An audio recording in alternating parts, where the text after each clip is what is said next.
Hang on 1 second.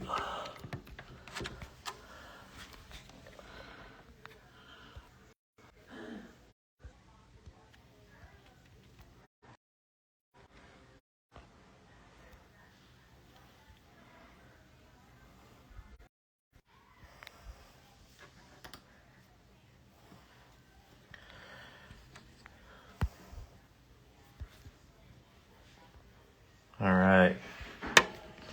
Sorry. Technical difficulties.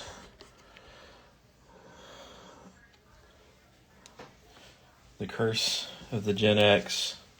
We like technology. We use a little bit, but mostly it's a fucking mystery. Yeah. Hello, people. Sketchy people. Saturday night. We got our flag. Jennifer. Hey, Jennifer. How you doing? Give Bart a big sloppy kiss for me. That's my cousin, so don't think anything weird about it. We're from Oklahoma, not Arkansas.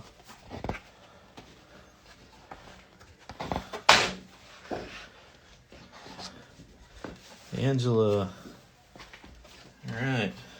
You guys hear me? Somebody give me a thumbs up if you can hear me. Hey, Patrick. Look here, Patrick. I'm going to sketch with this tonight. My friend Patrick Ross from Relic Pens. You pen junkies need to go to his page and support him. I've got it where I have part of my paycheck just automatically forwarded to him every month, so he just keeps feeding me with awesome pens.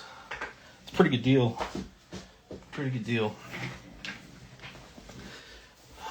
All right, people. We're going to get our sketch on. I'm going to get my sketch on. You guys can do whatever it is you're doing. Let me get paper. So this is Gasworks Park in Seattle. I was there last fall, August, September. So I got to sketch this and see it in person. It's one of my favorite places. That's so cool. Sorry, I gotta get my paper out of here. So cool. These industrial places, these industrial sites are so awesome. So architectural. A lot of people think they're ugly, but it's because they're not really looking with the right set of eyes. Yeah, nice deck. Thank you. Yeah. All right, so this is what I'm gonna sketch. I did pull this off the internet. It's not one of my photos, but it's huge, so I kind of picked a piece that was cropped a little bit, so manageable for the sake of time.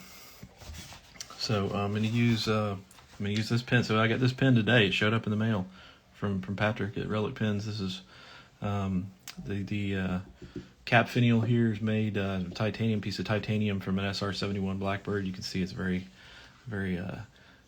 sleek blackbird airplane-esque. Looks like it's flying. It's standing still. It's got a nice fine nib on it. I don't remember if these are these Jowo or Bach nibs. I don't remember. Patrick can tell me. Nice though, nice fine nib. Gets a nice line, responsive. Got a converter in it, and I'm rocking the atrementis document ink Jowo nib. There you go. So there's really good kind of workhorse nibs that a lot of these pen makers use. It's good nib. So that's what I'm rocking, and then I've got the Fabriano Artisto watercolor paper. Don't remember the weight. I think it's cold press, 140 pound. So there it is. All right, so I'm gonna sketch this. You guys, thanks for joining. Hope everybody's having a good weekend. Watching the little Olympics earlier. The weather's nice, a little cool. Here I sat out on the patio, had a nice cigar, watched the dog, do all that good stuff. So, all right, I'm gonna try to turn my camera just a slight bit here because I need to rotate my paper. Yeah, there we go. Let me move it up. I put these little tape marks on here to kind of help myself stay in frame. Because I did this one time. I realized I was sketching along. And I looked up at the camera, and it was like half off the screen. So I'll try not to do that again. All right, there we go. So that's why we'll move this one down. My little guides there. All right. So yeah, thanks everybody for joining. We're gonna, like I said, I'll sketch this Gasworks Park, Seattle, Washington. So let's just get started here. Quick little ground line. And start here. Just gonna start on the right side, work my way left because I'm a left-handed person in my right mind. So if I start this way and go this way, I smear. So I start up here, go this way, I'm good to go, generally speaking. So we got basically 4 big towers here. The first line's always the scary one. You gotta get it straight-ish. It's just a sketch. It doesn't really matter. Right, Chris? So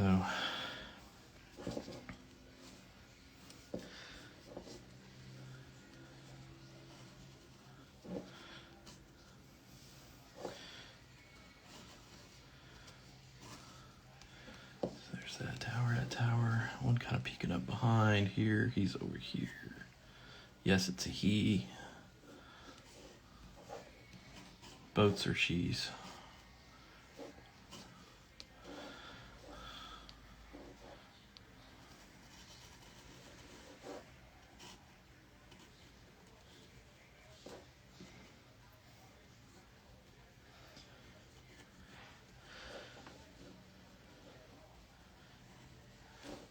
Oh, hang on a second. I do have one other thing to plug. Well, hang on. Let me get to a little spot here where I can kind of stop.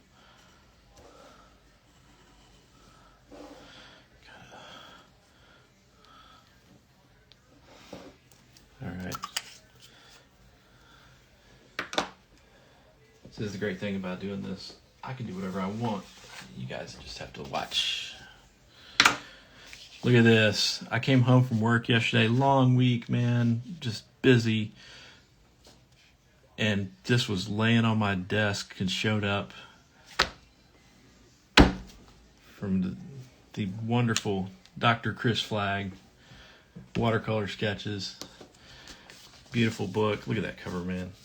I'm gonna try to flip through this so I hit my camera. It's kind of down low because I was gonna sketch, but Chris wrote me a nice little personal note there.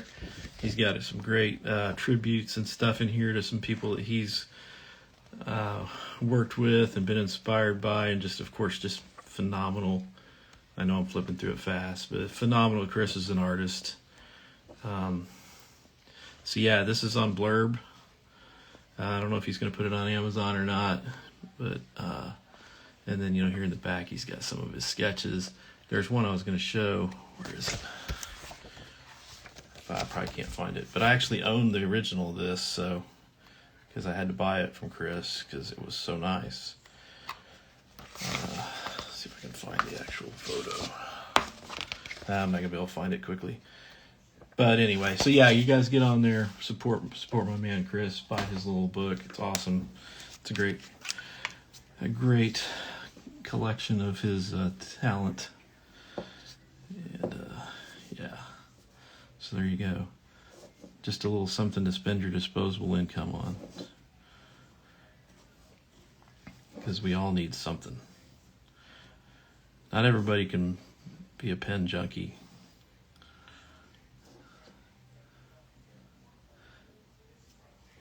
Yeah, Flag, put it on your, so put it on your Instagram. Blurb is a cool deal. You can get on there and do these little self-published deals. It's fairly easy. They handle all the printing. You just, you buy it, you edit it, they send you the book. They put it for sale. You can list it on Amazon. They give you an ISBN number. It's really cool. It's a really cool way to get stuff out. The regular route of going through a publisher is not not easy or cheap. Very expensive, actually. I've worked with a couple of publishers looking at doing stuff, and it was gonna. And by the time I was gonna be done, I was, I'll have to sell 3,000 books to break even.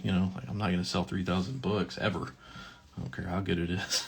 So I was like, yeah, this self-publishing thing came along, like this idea. I'm like, oh, this is fantastic. It's still not cheap if you buy copies of it. I bought several hard copies of mine to sell. Gave them away, gave a bunch of them away. And several people have bought them, but, you do have to actually pay for them, when they ship them, the hard copies. But it's not, the process of the publishing is not nearly as painful as going through an actual publisher. So, all right, I'm just going to keep sketching away here as I'm jabbering. Just adding in detail. All these pipes. This is so great. The thing I love about all this is it's got all this overlapping stuff going on. All this transparency things popping in and out from behind the other objects. You get this just fantastic layering of objects in space. This has got this little hat on the top of it, a little turret with a little submarine hatch. So this was a natural gas plant. I wrote this all down when I went, but I don't remember. It's closed in probably the 70s, I think, sometime, maybe 80s. And so the city's just maintained it as a park, a public park. So just kind of turned something that could have been potentially an eyesore or something that almost becomes blighted into something positive for the city. And there's the day we were out there, it was middle of the week, I don't remember, maybe a Thursday or something. There was 100 people out there, picnics, blankets, people sitting there, families playing frisbee, dogs, just the whole thing, like a typical park. Very cool.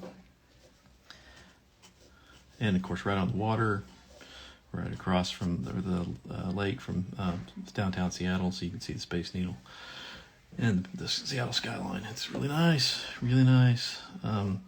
Seattle's a great town, or at least it used to be. I think there's parts of it now that are, not to get into politics, there's definitely parts of it that are not great. It's kind of sad, but the city, the architecture, the history, the location, unbelievable.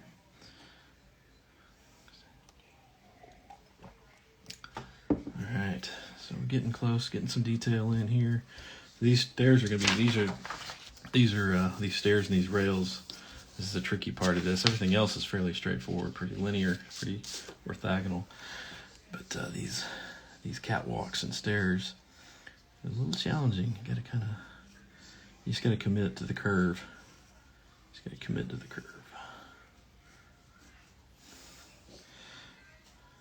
And just make it look right.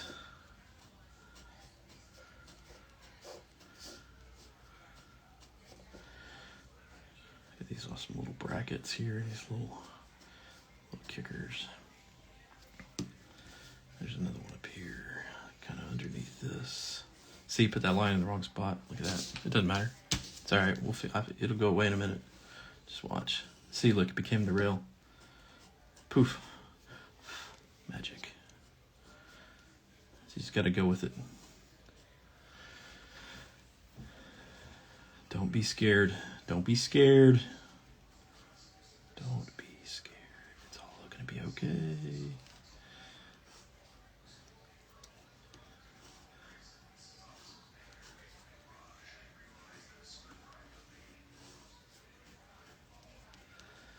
All right, now there's this landing out here.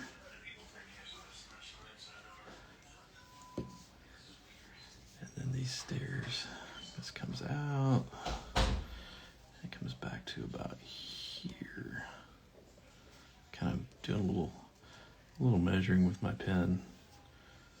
This gotta commit to this complicated curve here. About like that. Treads.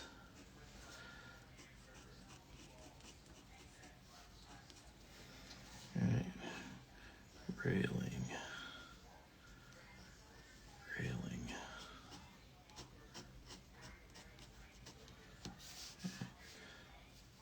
Another bracket. There's another piece that comes back here. And you see it starts to kind of start to look like something. Jumping in the shot. Hey, take care, Patrick. Thanks, my man.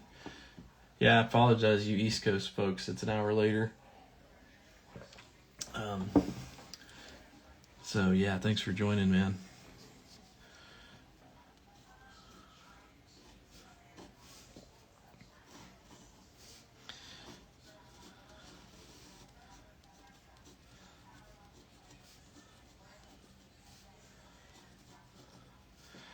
All right, these little brackets.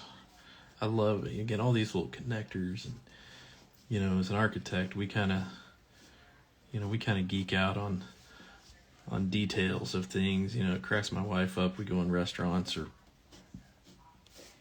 you know, a building anywhere, whatever, and I'll look up and I'll be sitting there staring up at the ceiling, looking at something, and she's like, "What are you looking at?" I'm like, "Oh, just looking at how that, you know, that light over there is not lined up with that edge of that where the ceiling comes down or whatever, you know." And she just like starts laughing. She's like, "I can't believe you're like looking at that, thinking about that." I'm like, "Yeah, that's what we do." You know, so kind of programmed, or I've been trained and programmed to study and look at details and be annoyed by things like things not lining up and things having to be perfection. Hey Jennifer, thank you. Good to quasi hear / see from you. See, hear, well, that was terrible. Good English. See you or hear from you. Sorry.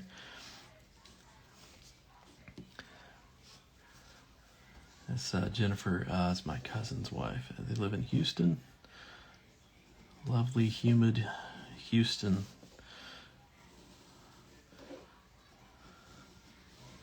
Where it's summertime all year and then real summertime the other 14 months out of the year.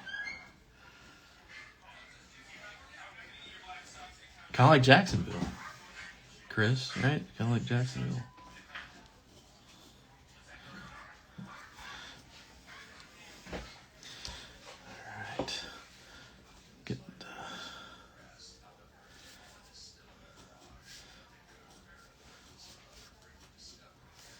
all right, and this goes on to the left here. Like I said, I'm just going to kind of what they call let this kind of vignette off, just let this bleed off. You kind of get the impression that it's going on, but I'm not going to draw it because I can't see it in the photograph.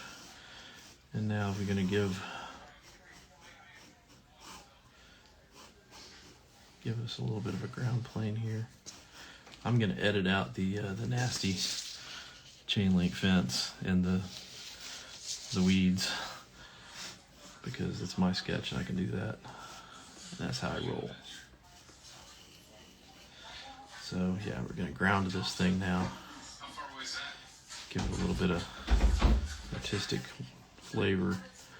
These kind of grounding lines kind of almost looks like a reflection. 89 today. That's just wrong. It was 46 or something here today, and it was fantastic. Like, you go outside, if you're in the sunshine, absolutely beautiful. Just a little long sleeve shirt.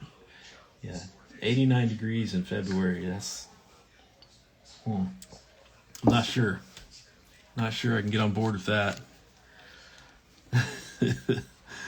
But it's all relative. It's all what you get used to, right? Yeah, so they say. I used to know a guy that lived in Minnesota up until he was like a young adult, and he moved to Oklahoma. And he said that he lived in Oklahoma for almost 10 years before he he didn't feel cold down inside like his core of his body. It took like 10 years for that like core cold to go away. And yeah, I'm like, okay, well that tells me all I need to know about that part of the world. Or my ski bibs for the first night. Yeah, but what Tommy, when you play golf at 4 o'clock in the morning, it's still cold outside. It's still dark, right? It's still cold. Nick White, how's it going, man? We got like a bunch of Haskell folks on here. Appreciate you guys jumping on and listening to me and watching. A bunch of my peeps that I work with at the great Haskell company.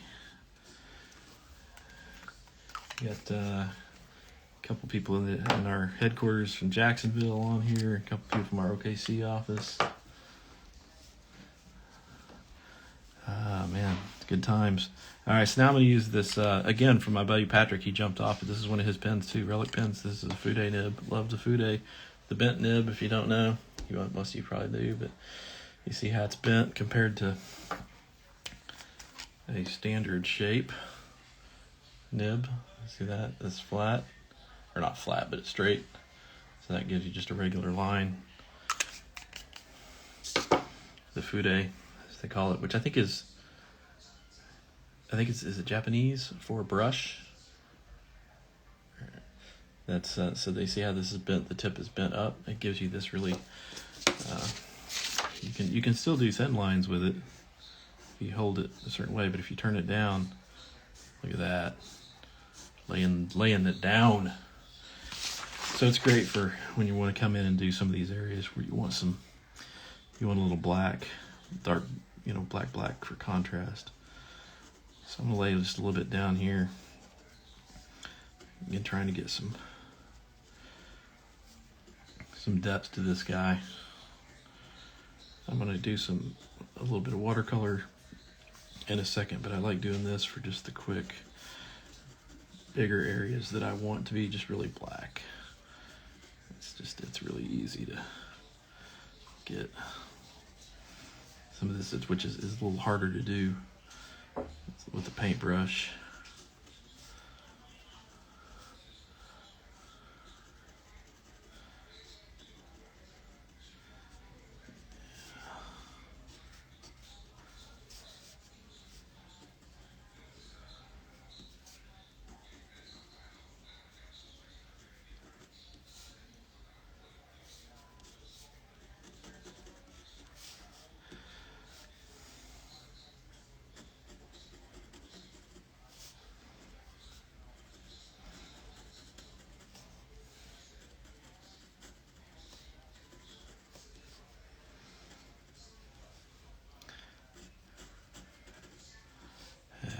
Starting to get there. So just a little bit. And I'm looking at the photos some, but a lot of this is just a little bit of kind of intuition of where I think I want, the darks to be to make it look, to give it depth and make it three-dimensional. So you don't always have to, the photo is not necessarily the gospel. Draw what you want. Draw what you see. Yeah. You hear that? That's romantic. The siren song of the fountain pen scratching. It's beautiful. Okay, we're gonna give us a little base here. Set it down. Set it on the ground. Nice.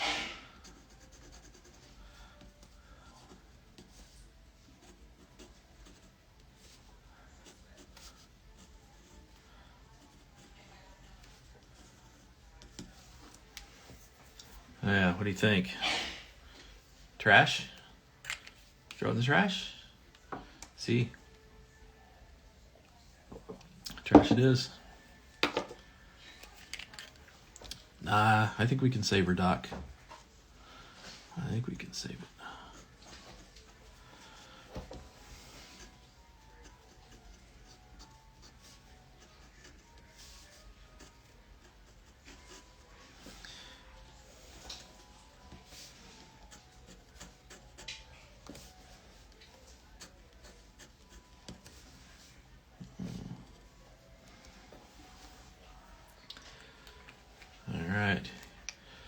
me see. Okay, I guess sometimes after you have to back up and look, right? You know, you don't want to get tunnel vision.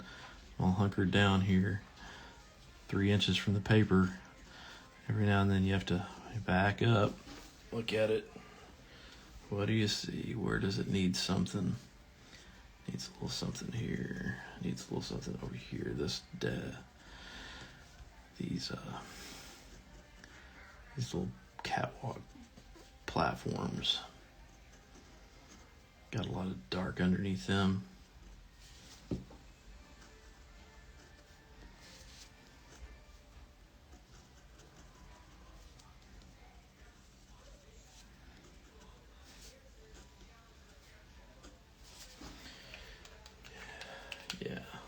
Yeah.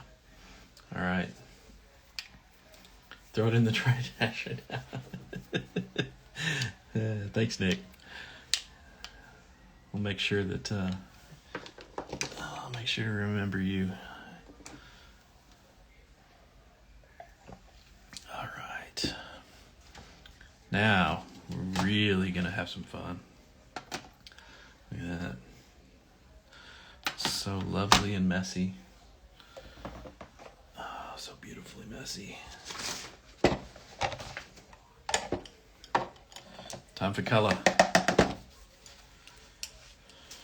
Oh, look at that. Splatters. Easy, tiger. Easy, big fella. Whew. All right, no worries. Everybody's all right. It's all good. We're going to do one other thing here. We're going to have some fun. Because why not? I'm going to dry off my dribbles. So one thing I like to do sometimes, it's a quick little compositional thing, is give my sky a bounding box. So we're gonna do this, and I'd love to have a piece or two of the subject stick up above the box. Again, it's just one of those things compositionally that just kind of works. All right, there's our bounding. And because I am the artiste of this piece, I can do whatever I want. So, Sketchy G, want the sky to be yellow, because yellow is the color of sun, giver of life, and it's just my favorite color, and I love it, and it just pops, and it makes it look like somebody dropped some napalm or something, maybe. Kind of like it. Oh, Tommy, pen, that was my from Relic Pens. A friend of mine, Patrick, he was on actually earlier for a few minutes, but he made it. It's it's this the cap, the finial in the cap is a piece of titanium from the one of the SR-71 Blackbird airplanes. So that's the pen I was using, and then it's got a Jowo nib on it, a fine point nib, and then I used my Fude that I always use. It's also from Relic Pens. Paper. Yes, paper. I think it's a pen. It's the Fabriano Artisto 100 or 300. What did I say? You guys got to take notes. There's going to be a quiz later. 140 pound hot press watercolor paper. Yeah. Guys asking me complicated questions at night. It's been a long day. I mean, I had to go to Sam's today, man. I mean, I'm spent. Like, mentally, there's nothing left. Look at that yellow sky. Look at that. That's freaking sexy. All right. Now, let's get some color on this bad boy. I already had a little bit of this color mixed up. because I was going to try to save some time. Feels like it's kind of the right color. So this thing is very kind of rusty gold, brown, you know, however you want to say. I'm asking the wrong guy about color, actually.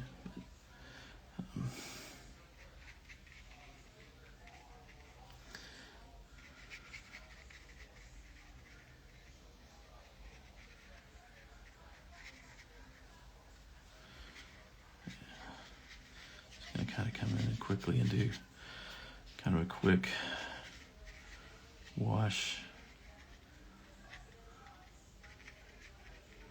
of the whole surface. I'm going to leave a little, try to leave a little bit of white just as some highlights. Costco kept it under 500. Yeah, you feel like it's a victory, right?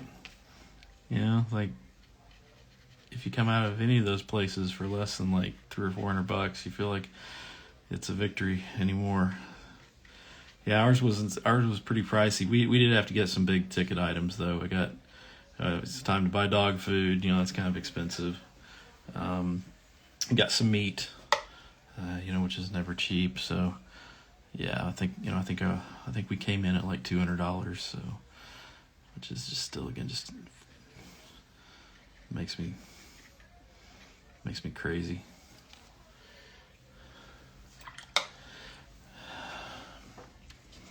All right, so there's that first pass. Now what I'm going to do is I'm going to take this kind of field color that I was using, and I'm just going to darken it up with some black and some of this Payne's gray for the next pass, kind of on the darker side. There we go. How's that look? What do you think of my little test strip? I'm getting a lot out of that. Yeah, I agree. Awesome. Yes, dog food does now qualify as big ticket items, but I have 2 big dogs, so I have to buy, you know, like the big bag. And, you know, I try not to buy like the old Roy, you know, since I want him to live a little longer than 2 or 3 years. So we try to get a little bit better dog food. But yeah, you know, it's like 60, 80, 60, $65 a bag, I think. Yeah. But you know, you got to keep the hounds alive. Yeah, so that was the arrangement when we got them. We try to keep them alive. So far so good. All right, I'm gonna let this dry a second. And we're gonna come in here on this. We're gonna do sun coming from this way, right side. Shade and shadow. Shade on the left, shadow on the left.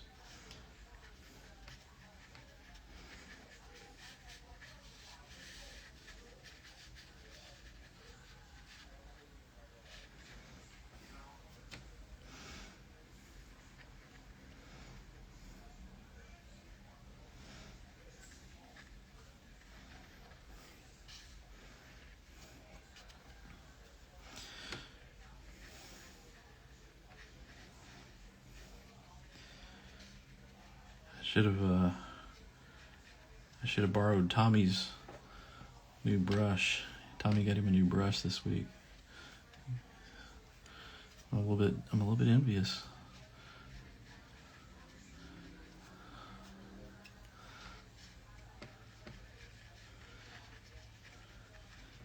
Let's see, this is starting to get not so dark. Hold please. Gotta reload.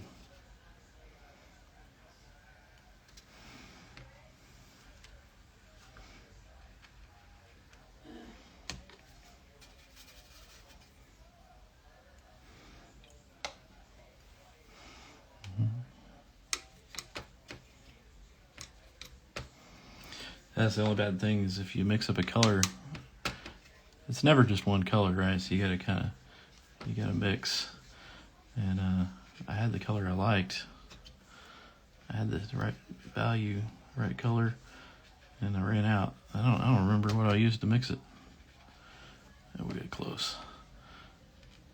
It doesn't matter. We're gonna have to come back with some shadows on this anyway. So All right, get a little ground plane in here. I'm going to use some of this, get this kind of light medium gray. Even though the ground is green and grass in this instance, I don't want it to be grass. So a little bit of ground plane.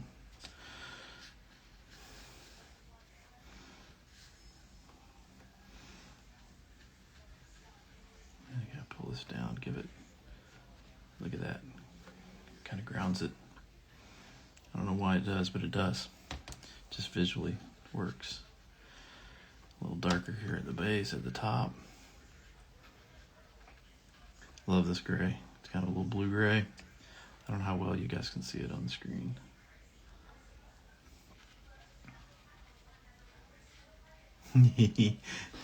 Tommy's press costume is first point.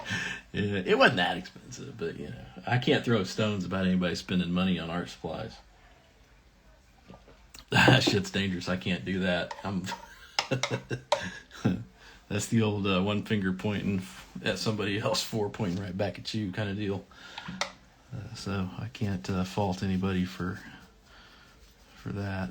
It was a nice brush though, and it, you know, if you're really gonna do do this stuff on a fairly serious level, you know, you want to use good equipment. You know, I always kind of compare it to like golf or, you know, playing a musical instrument or fishing or anything like that. You know, if you're going to do it at a fairly consistent level and at a higher level than the average person, or at least a higher commitment, then, you know, having good equipment is, it makes sense. Would I recommend that everybody go out and buy a, you know, $700 fountain pen? No, of course not. Should you, if you're serious about fountain pens and have the disposable income, sure, why not? Life's short. Buy the pen, eat the cake, take the trip. You know, don't be irresponsible, but, you know, life lessons from Sketchy G on Saturday night. Take it as you will.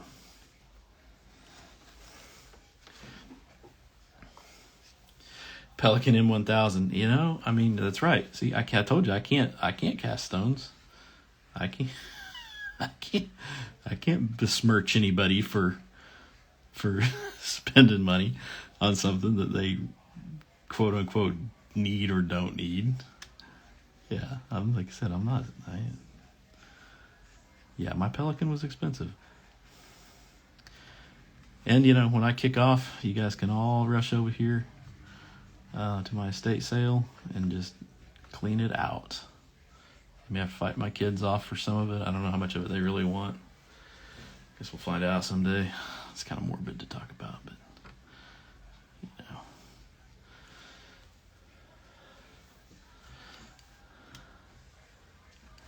Skill of Sketch joined. Hello.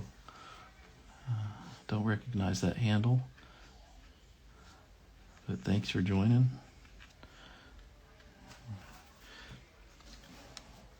We were having Deep Thoughts by Jeff Parker a second ago.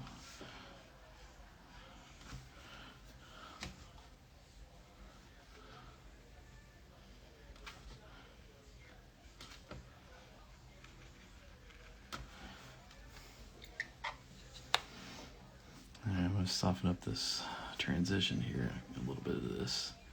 It's a little abrupt.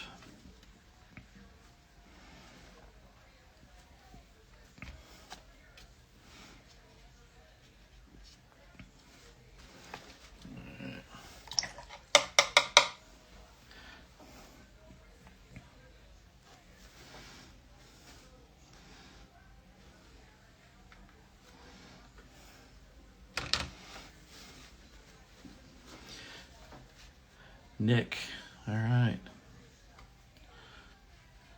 Thanks for joining.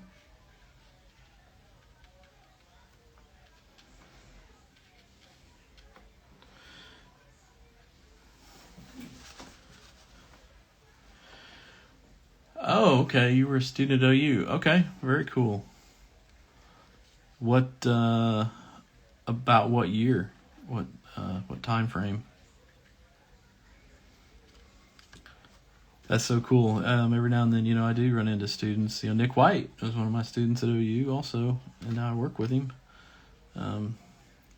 Almost 20 years later, something like that, right, Nick? So yeah, 2008 to 2013. Okay, all right, wow. So a little time ago. I've slept since then. Well, cool. Welcome.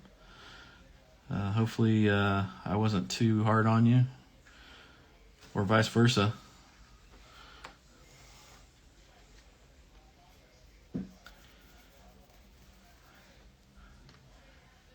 Oh, okay. So yeah, Nick. Okay, two Nicks don't make a two Nicks don't make a right.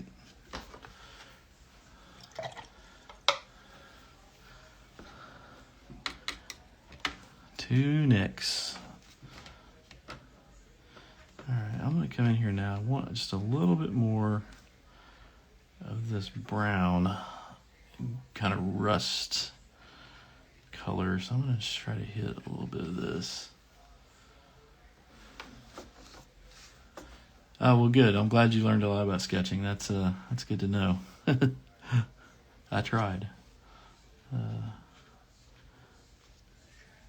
I think it's funny, actually. If I was to be teaching now, I think I would get more traction with the getting the students to enjoy sketching than I did when I was there in that time frame, just because I think it's kind of come around where people are realizing it is more and more of a lost art, and something that younger people are more interested in because they don't see it. The computer stuff now is everywhere. It's a dime a dozen. Everybody's a wizard on rendering in the computer. So yeah, I think at least my experience with when I've done workshops and things, or had chances to talk to younger, kind of college age students in the last several years, I think they're actually much more receptive to the idea of hand drawing and sketching than a lot of students were when I was teaching back, again, kind of early, mid 2000s. So I think it would be interesting to see now if how much traction that would have. Anyway, not that people weren't interested in it before, but a lot of times it was just kind of hard to convince people that it was something that had value when they could just go over and sit down in front of the computer, and in 30 minutes they hammer out this photorealistic rendering that looks like everything's done and everything's figured out, and when in reality it's not. It's just a very compelling image, but it has no depth, has no thought, no rigor, no connection to the designer, decisions that the designer's not even making, the program, the software is making for you. So anyway, I'll get off my soapbox. But not that the computer is a bad thing. I use a computer every day. It's beautiful. It's a beautiful tool. It's a tool, though. It is a tool. Absolutely. I just taught first year of 2019, 2024, push to hands approach. Yeah, see, I think it's just a time thing. It's become more and more of a lost art, and people, I think, now are maybe a little more receptive to understanding that it is an integral part of the design process. So, all right, we're getting close to the finish line here, guys. I'm going to do a little bit of highlight. I've got this, let me get my little bit of this orange, just a little pop here on this light side. Don't want to get over crazy with it, because it can get away from you. Just kind of to highlight this edge where the light's coming from. Even for engineers, yeah, I agree, Tommy. I mean, it's any kind of profession or a craft where you're in a creative field, you know, you have to still, the computer, again, it's a great tool, but it can't do it does a lot of the work for you, but there's a professional responsibility to be in control.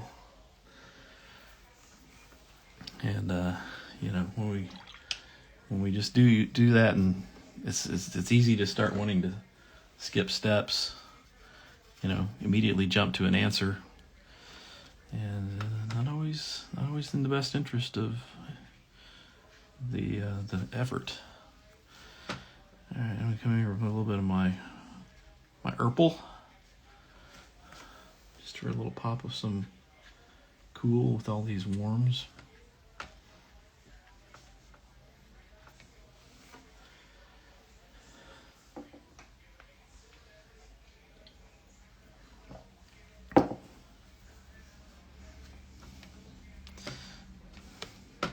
See that? Look at that little blue in the shade.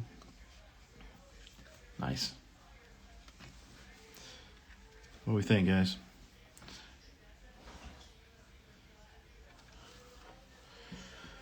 Back in '84, I thought AutoCAD was just a fad.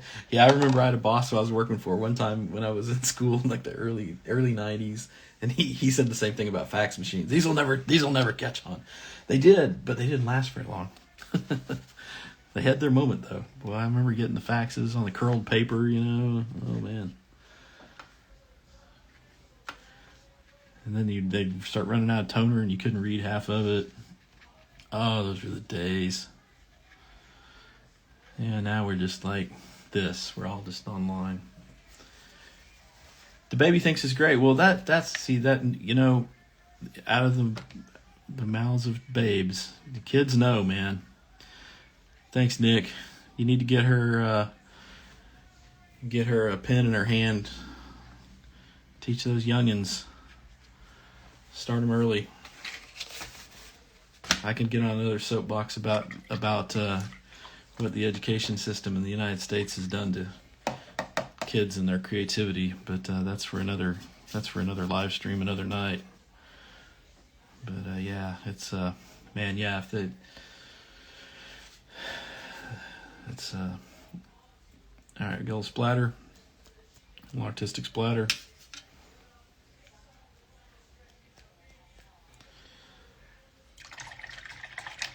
All right, fellas, ladies, gentlemen, I think we're done. She drew on the couch today. Oh, well, hey, you have to kind of point them in the right direction of the media. Yeah, my kids both took a whack at drawing on the wall at one point in their childhood, so it happens. No fault there.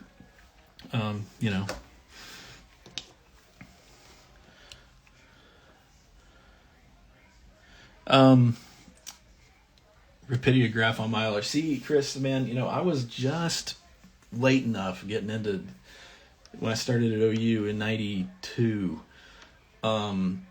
We still did a bunch of stuff by hand, but all of our drafting was pencil on Mylar, pencil on vellum. We did a little bit of ink on Strathmore. Didn't do any of the ink on vellum, or Mylar, but yeah. But I did have my rapidographs, and those are beautiful. But man, yeah, you talk about a skill that was. You had to be on your game. Probably try. Oh, the paints. I don't think I did mention them. These are. I'm gonna say it wrong. Sennelier. Let's get one of these tubes. I have their tubes, and then I just put them in my palette here.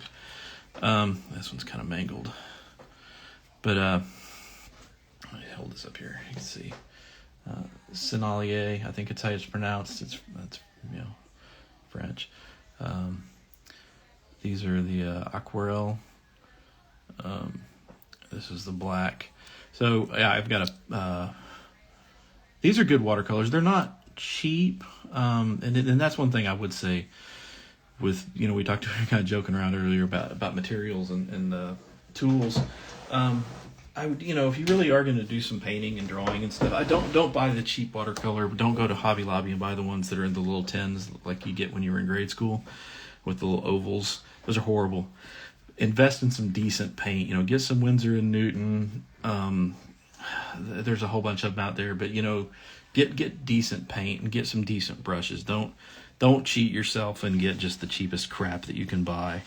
Buy what you can afford. Don't go out and bust out your credit card to refinance your house, but buy nicer stuff. Same thing with pens. It's get a nice pen. You can get a really great pen for under $50. A really great fountain pen. You can get one of these Lamy Safaris. You can get the TWSBI Ecos. There's a bunch of Jinhao Chinese pens that are really affordable, that are really good pens. So, you don't have to go out and buy the Pelikan M1000. Yeah, you can if you want, but, the thing I always tell people is this is kind of like wine, okay? You can drink a $20 bottle of wine, and it's nice, really good.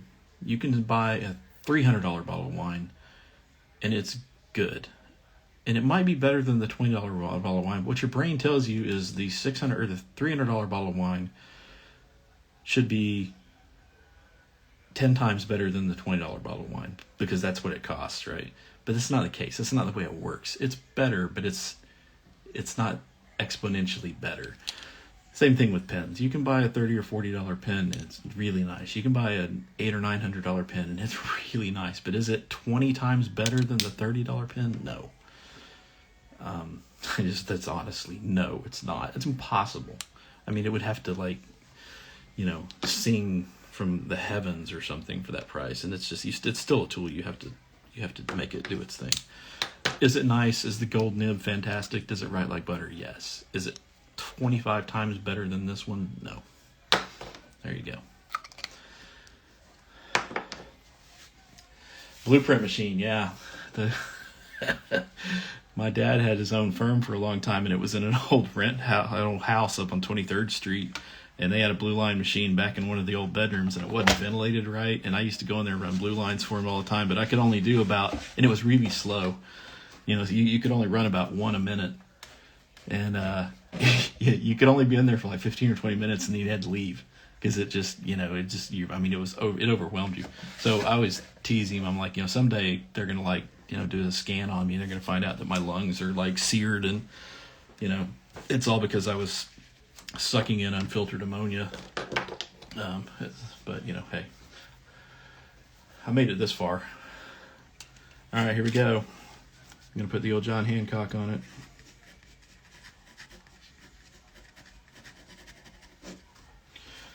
All right, there we go. Thanks, everybody. Yes, Jerry's Artorama they have a lot of stuff. Again, you can go in there, and it's kind of like going to Costco. Be careful. You can come out of there with a $400 or $500 bill, and like 2 bags.